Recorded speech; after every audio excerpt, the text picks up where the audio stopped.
How to fix Instagram Live not working. Hi guys, welcome to our channel. Let's begin. Whenever you go live on Instagram, if you are getting the error that says, sorry, there was an error with your broadcast, then in this video, I will guide you on how you can fix that. The first thing you want to do is make sure you are using a stable internet. You want to try and switch between Wi-Fi and data.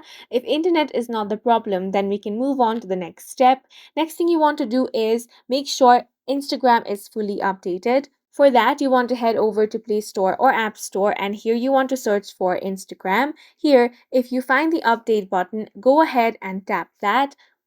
Now the downloading will begin. After it has been completed, you want to open the Instagram app and check if your problem has been fixed.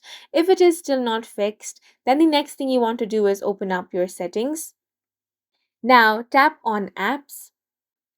Then you want to scroll down and find Instagram.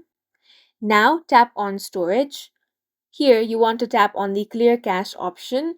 After this, open the Instagram app and check if your problem has been fixed.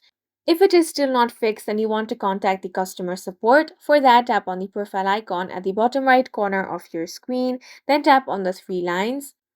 Now, you want to scroll all the way down and tap on the Help option. Here, tap on Report a Problem, then tap on Report a Problem again. Now you can tap on either Include or Don't Include. After that, over here, you want to briefly explain that you're not able to go live because you're facing the error response over here. You can also upload a screenshot. Then you want to tap on the Send option. Now, Instagram Support Center will help you with this problem as soon as possible. And that's it for this video. If you found it helpful, please make sure to hit the like button and subscribe for more videos like this.